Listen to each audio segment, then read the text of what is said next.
Good day and welcome to Numeracy in Mathematics 2. We're going to talk about Unit 1 today for Numeracy in Mathematics 2.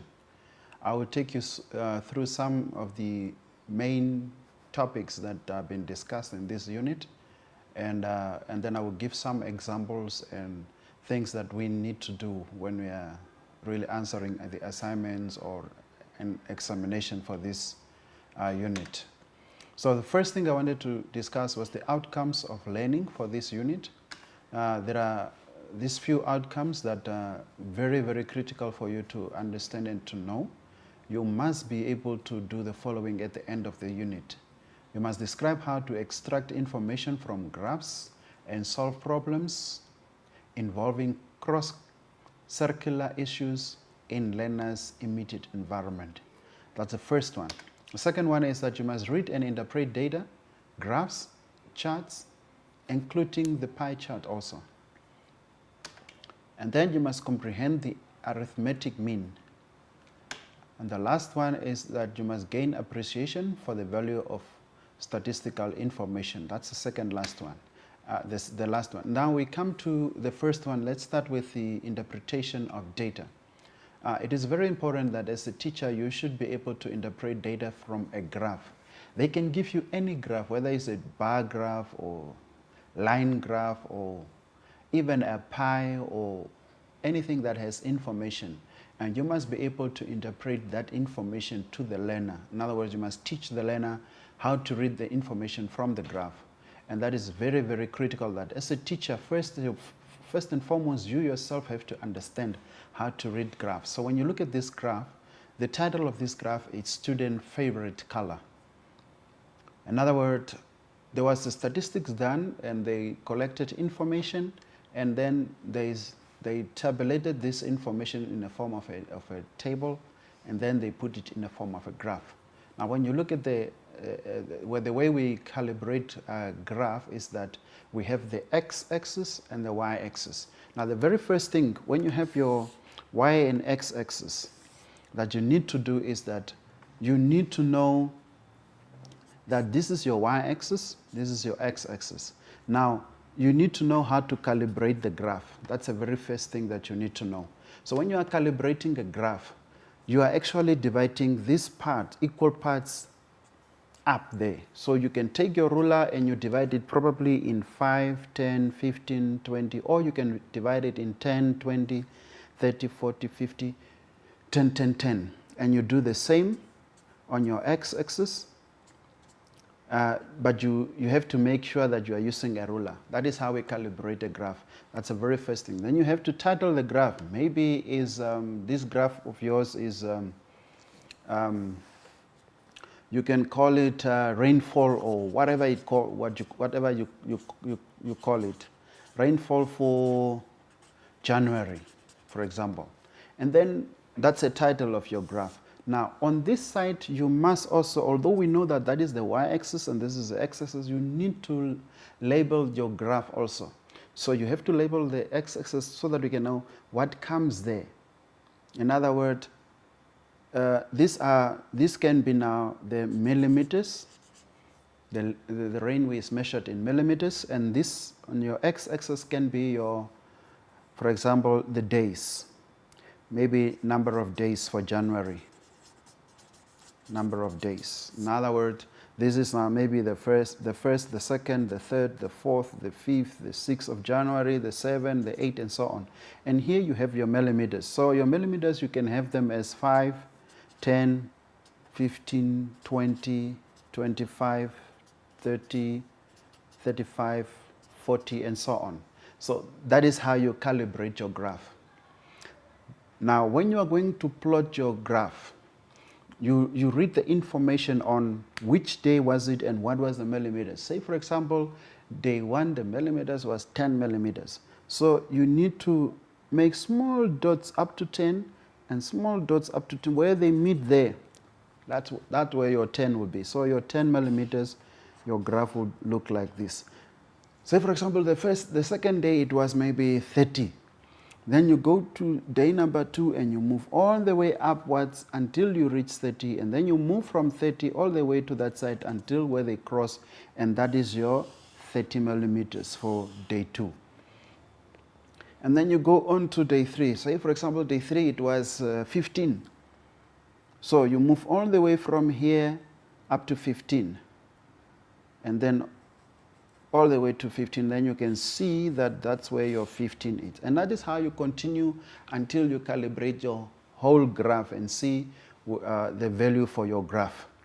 Now, when we look at this one on the presentation, which is now the student's favorite color, there we have red, blue, green, black, and purple. Now, they are asking you, for example, to construct questions. Sometimes they give you the graph and then they ask you to construct questions on the graph. In other words, they want you to ask your students questions or design new questions about this graph to your student. Now, when you look at this graph, you see that the red is very, very high and blue is the second one, and it goes down as you go all towards pink. So what kind of questions can you construct from this graph? They are asking you for 3 or 4 questions that you can ask your learners. The first question you can ask, for example, is, what is the title of the graph? Then the student will answer, student's favorite color will be the answer. Now, the second question can also be, for example, which color is the most favorite? Then the answer will be red. Which one is the least favorite, for example? Which color is the least favorite? Then the answer will be pink. In other words, as you already have 3 questions there. And then you can ask any other question. For example, you can ask, what is the measurement for blue? Or you can ask, what is the measurement for the green or for the black? Now the student have to take a ruler and measure and find out what is the measurements for green, for example, and what is the measurement for pink, which is the lowest, and so on. And then you can ask any other questions that, for example, what color do you think is, why do learners least, or the students least like the pink, or why do they like red more? But when you ask a question like that, you must expect that learners can give you any open-ended question, and that makes it difficult for you to judge whether it is a correct answer or not. Because if you ask, why do you think the red color is the most favorite? Any other student, a student can say, probably because the school uniform is red, or they can say because is liked by, maybe most students are boys, and boys like red. And or the other, if you ask a question like, why is pink least liked, then the student can say, maybe there are a few girls in the survey. So always try to ask questions that you know that exactly the answer will come from the graph. Don't ask a question that student will now think, ooh, what was now? For example, if you look at this graph of the rainfall here, you cannot ask, for example, what do you think, why did it rain 30 millimeters day 2, for example, here? Now, no learner will know why did it rain 30 millimeters and why did it rain only 10 millimeters on day 1 and day 2 it was 30. So don't ask questions that will make learners to answer anyhow. Then you as a teacher, you will be stuck with marking. You don't know now, must I mark this one correct, must I mark this one wrong, and so on. So the point I want to stress here is that please, whatever questions you construct, the answer must be on the graph, not something that they have to think out of the blue and come up with solutions and so on. Now, extracting information from the tables continue also. Sometimes they give you a table like this one, and they say you must construct a bar graph, for example. Or they say you must use this information to do something else. It doesn't matter what they ask, or they can ask questions on this one. Now, for this one, they are saying students should be able to set up an activity to teach learners how to read information from the table below. They should also convert this table to a bar graph. So now you need to set up an activity. Now, first of all, you need to understand what is in the table. The table on the left side is talking about type of pets. And then on the other side, it's talking about number of students. Now, you need to understand what does that mean. So it can mean that the type of pets that student like, or it can mean a type of pets that student doesn't like. So we are not sure about that one, but all information that we have is that type of pets, number of students. We don't know whether it's the students that like them or student that doesn't like them, or student that are having this type of pets, or the student who does not have this type of pets. So, and that doesn't matter. All what we need to know is that dogs are, the number for dogs, either liked or disliked or have or doesn't have, is 14. Cats are 8, fish are 3, reptiles are 2, rodent is 5, others are 2, 9 and 7. So it can also be the type of pets that students have seen. Maybe the question was, which type of pets have you seen? And then students have to raise up their hands and so on, and then they answer and you count how many have seen a dog, how many have seen a cat, how many have seen a fish, and so on. So now, if you have to set up an activity for a table like this one, then you can have the table like this, and then under the table you can have a lot of questions that you can ask the students to answer as an activity, for example, as a worksheet. So you can ask how many like dogs, how many like cats, how many like fish, because those are the only information provided in this table.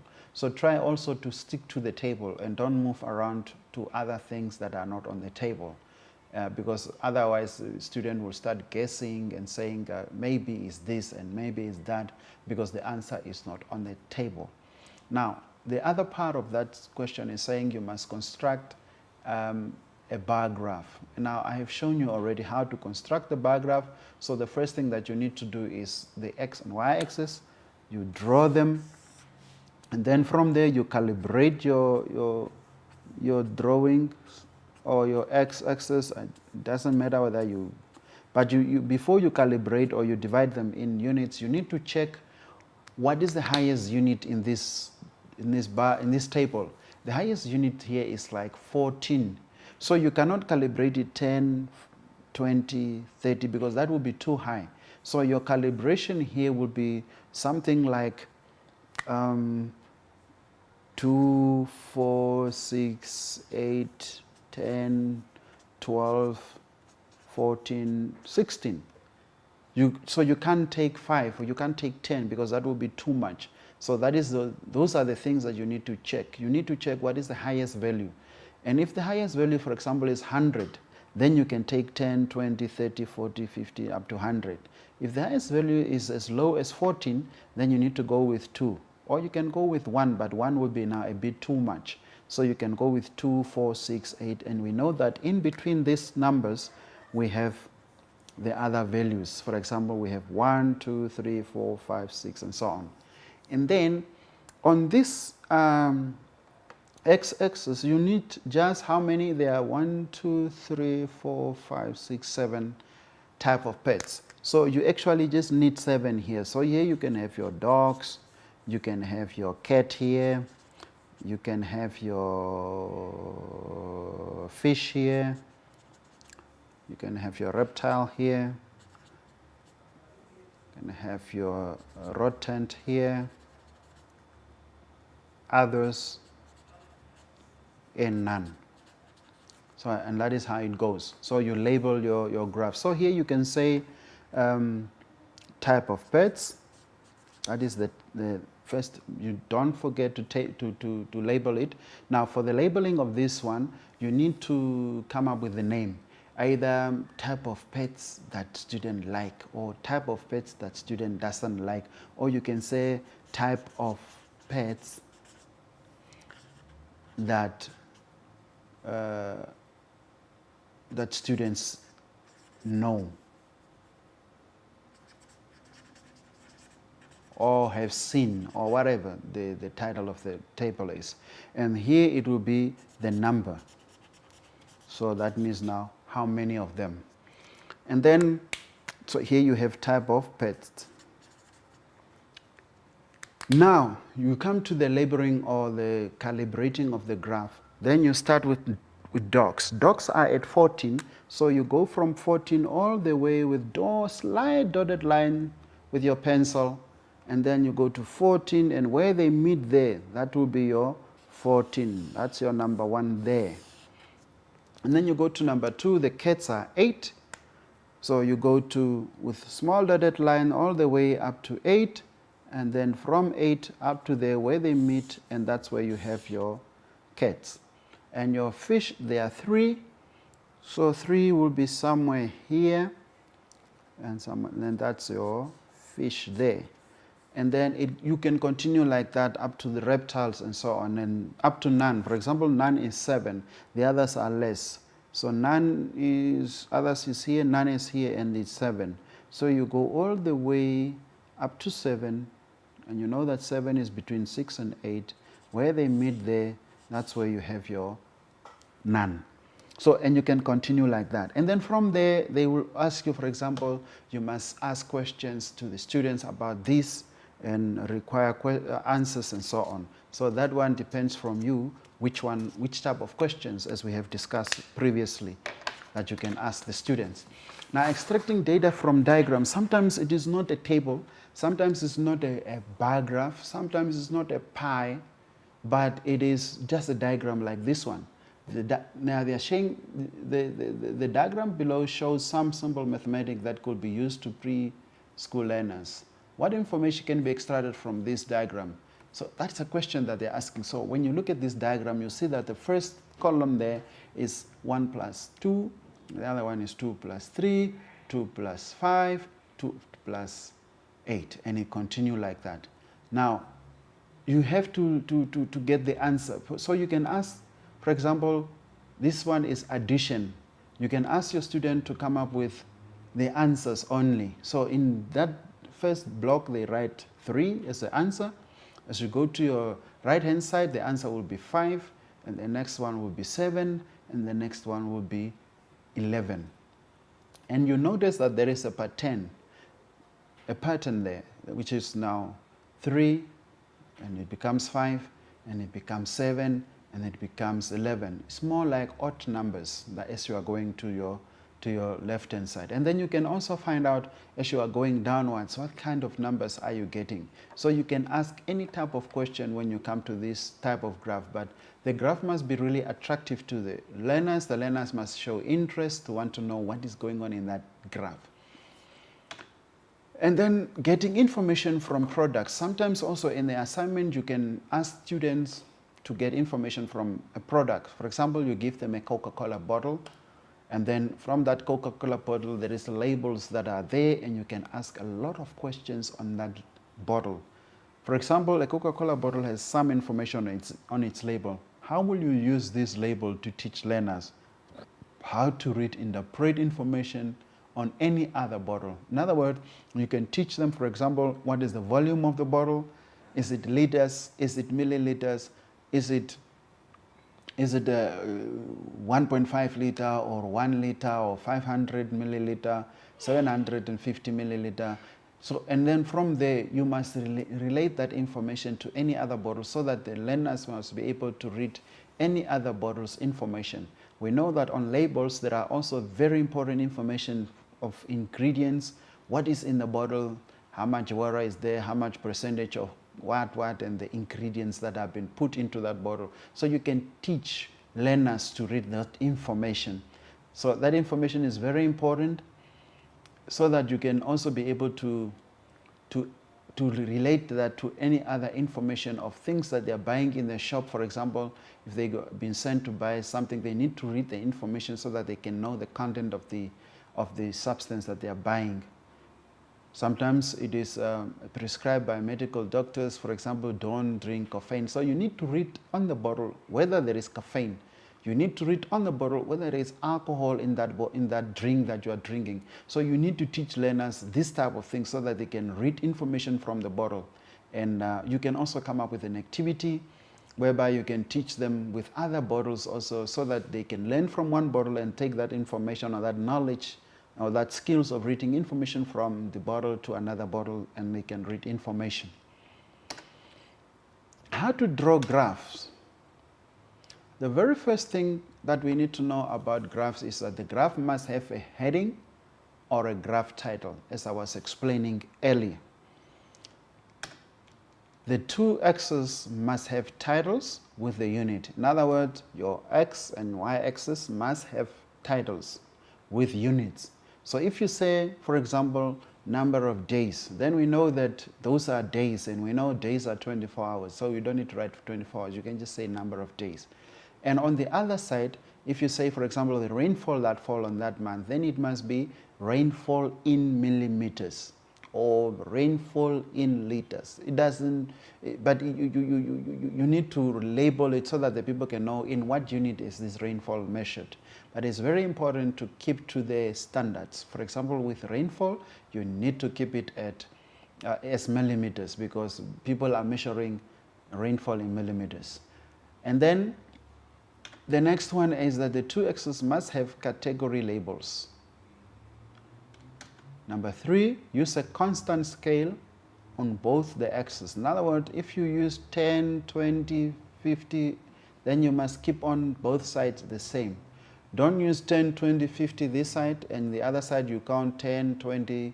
No, you count 10, 20, but this side you count 5, 10, 15, 20. So it won't correlate. You need to, if you use 10, 20, 10, if you use 5, 10, 20, 15, 20, 25, 30, 35, then you must use it the same way on the other side. Unless it is pets, for example, or animals or names of animals, but the calibration or the space in between must stick to the same spacing. Otherwise, your graph will be skewed when you're going to complete your graph. And then use a key or legend, if necessary, for a pictogram or a pie chart. For example, if you have a pie chart, and you divide this pie chart like this, for example, and then you say this is 1/4 and this is 3/4. Then you must say, for example, this 1/4 is maybe students who pass a certain subject, and this one is maybe students who fail a certain subject. So you need to divide that one and say, for example, so that the one who's going to read the pie will be able to understand this pie is all about student who fail or student who pass, so that we can know and be able to read the table. And then you must also table it or name it, the title of the pie, so that everybody can read.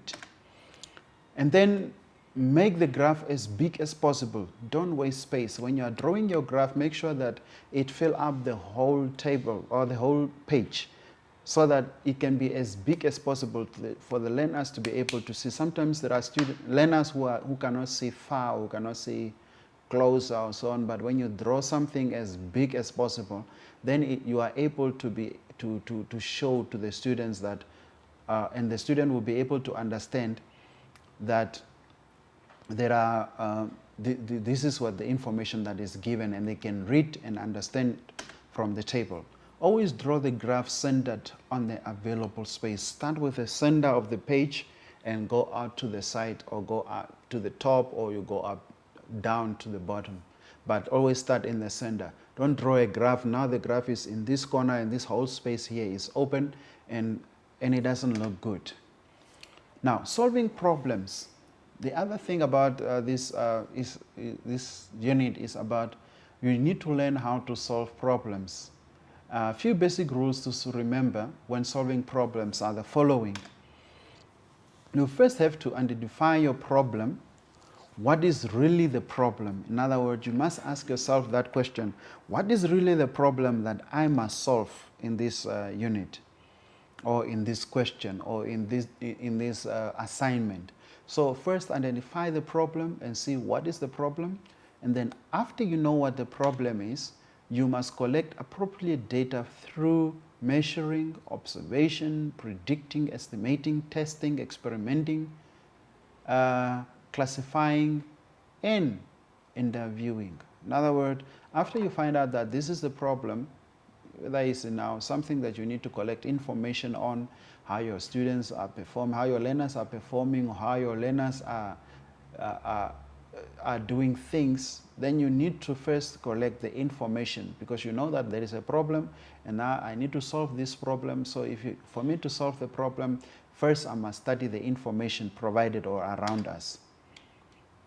Then record the data in a table, because when you present the data in a table format, it gives you some kind of clue of the trends of what is happening. And then you can notice that either students are not doing well at this question, or students are not doing well at that question, or they don't understand this topic, or they understand this topic. So when you are presenting the data on the table, for example, you set up a question or an assignment for 8 marks, and then you can score for each and every mark how much each student score, how much each student score for each question, and that will help you to understand what was the problematic question, was it, and which one was easier, which one was more understood by learners, and how did they understand each and every question, and that will help you to be able to solve the problem.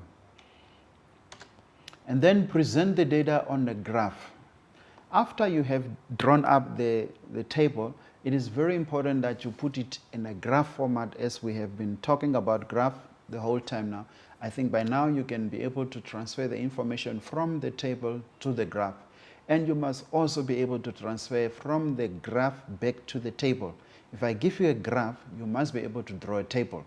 If I give you a table, you must be able to draw a graph, vice versa. Make your conclusion or by answering your question. In other words, you go back to number 1, where you have been asking yourself, what is the problem? Now you have to make your own conclusion to say that, okay, after I have collected data and I have analyzed the data and I have put the data in a table and I put the data in a graph and I have interpreted the graph, now this is a solution for my problem. And that is how you should be able to do it. Now, collecting data. Why do we collect data and what do we need data for? It's very important that as a student, you must be able to collect data. And you must know, why are you collecting data? First of all, you need to know what is the problem that you want to find a solution for. What is it that you want to find out? Now, after that, then you can follow the steps. Before collecting data, the following should be clear. Classifying, you must know what is classifying. You must know what is estimation. Record data or on tables, present data on the graph. Pictograph, line graph, bar graph, pie chart. So those ones you need to know. You know what is classifying. Is to classifying, for example, you put things that are of the same kind in one group. You classify and you put them according to their characters. And estimation is like you give a prediction, an estimate to say that probably it will be so much after you read some information about it, and then you can predict the outcome and so on. And then recording data is whereby we put this information in a table, and then we can present it in a bar graph or a pie graph or pictograph or a pie chart. That is very, very important for you to know these things before you collect the data. Know how to draw a graph. You need to know the X and Y axes and the labeling of the graph. Learners should be taught how to read and draw a graph. Very, very, very important that you should know how to teach this. Now, steps to interpret graph. There are a few steps that you need to know when you're interpreting information from a graph. First thing is that you must identify what is the graph, what the graph represents. In other words, you must read the title. When you have the title in your mind, then you know what the whole issue is all about. Is it about students who fail? Is it about rainfall? Is it about the political party that win? Or is it about what is the information on the graph? Number 2, check the scale for each data element. Calculate what each small line or block represents. In other words, find out what is the unit of calibration. Is it 5, 10, 15, 20, or is it 10, 20, or is it 0, 20, 40, 60? What is the unit of calibration? So that when you are going to do the interpretation and you have to answer or to read the information from the graph, you know what the units are. And then step 3 determines what units the graph uses. What are the units that the graph uses? Read the exercise title. Look for patterns, groups, and differences. Look for patterns, and differences. Look for trends in the graph going up and down. Then number 6, look at extremes, the upper extremes and the lower extremes. What is the highest value? That's what the one I was telling you when we were drawing graph, that first of all you need to look what is the highest value and what is the lowest value. And all your other value, as you are calibrating the graph, it must be between those two values. If you have 0 to 100, then make sure that all the graph is calibrated from 10, 20, 30. If you have 0 to 50, you can calibrate it as well, 10, 20, or you can calibrate it 5, 10, 15, depending on the space of your graph as you start from the middle or the center of the graph. Now a pi. This is the final part that I want to explain to you, and that is the pi. And this one is very much asked in most of the questions. They say convert a pi into a fraction or into a percentage. Sometimes they give you a fraction like 3/4. And now they are asking you, convert this to a percentage, or or they can say draw a pi from this information. So if you have to draw a pi, we know that the pi is a circular object. And now they are saying it is 3/4. In other words, for you, the denominator here is that this pi is divided in 4 parts. But 3 of these 4 parts, you take another color, 3 of these 4 parts, for example, that is now 1 part, that will be 1/4. Another part, this one will be 2/4. And then another part, this will be 3/4. That is how we have to learn the graph. So each one represents 1 out of 4. So if you have 2, then you have 2/4. If you have 3, then you have 3/4. That is how you should understand. Sometimes they give you this pi and they say you must write a fraction out of that. So you need to know how to write that fraction. And now the other question was asking, you have to write that one as a percentage. So you multiply it by 100. You divide and you multiply by 100. So when you divide, you can say 3 divided by 4, and you have 0.75. And you multiply that by 100, and then you have 75%. So here you have 3/4, you multiply by 100 to take it to percentage, and that is 75. Now sometimes they give you the 75 and they are requesting you to convert it back to fractions. And so in other words, you must reverse the thing backwards. So what you do is the same, you take it over 100 and you convert it back to decimal numbers, and then it goes back to fraction. Now that is how you draw a pi and how you convert it to percentage. Now the other last one there is also almost the same, and that is now 2/4, for example. And they say you must draw a pi. So in other words, you're going to have a round object, and since these units are 4, you divide it in 4 parts. And since they only have 2 units there out of 4, you can color any 2 of the units. And that gives you 2/4. Now, what do you do if the unit is, for example, 2/3, and they ask you to draw a pi? Then it is the same thing. You take the denominator and you divide this pi here in the number of the denominators, which means there are 3. If there are 3, you can divide this pi in 3 equal parts. But please notice that these 3 parts must be equal. not one bigger and the other one is smaller and so on. So now if you divide it by 3, then they are saying 2 out of the 3 parts. So you can have the first one, which is now 1 over 3, and you can have the second one, which is now 2 over 3.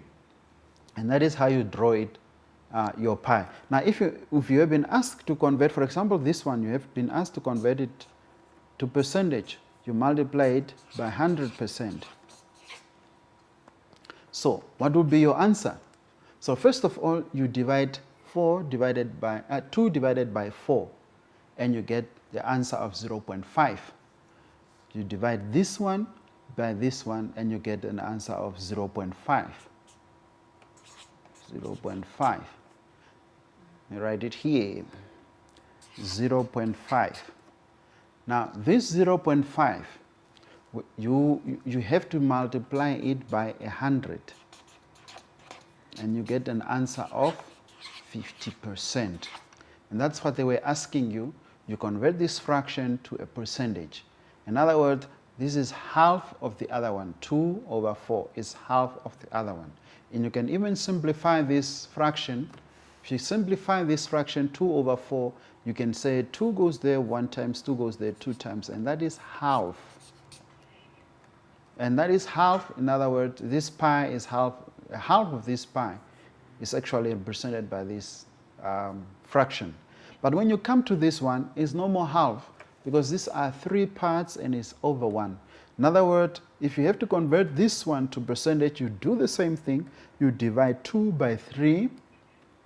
2 divided by 3 gives you 0.66666 all the way. So if you have your 0.666 recurring, you multiply that by 100. You can press it on your calculator or whatever, and then you say times 100, and it gives you, it's 2 divided by 3 times 100 to take it to percentage, and that it gives you 66.6% or 0.7. So it depends on what they ask you, to the place value of 2, 10 or whatever, 2 or 3. So if it's 1, then it is 0.67 or 66.67. And that is how you do your pi. And that is very, very important that you need to know first. What you do is that the denominator, you divide your pi in the number of denominators, and then you take your numerators, and that is the colors part, and you color that area. And the same here with this one. You take this one, the denominator is 3, so you divide your pi in 3 parts, and you color 2 of the 3 parts, and that is how you do it. Thank you very much.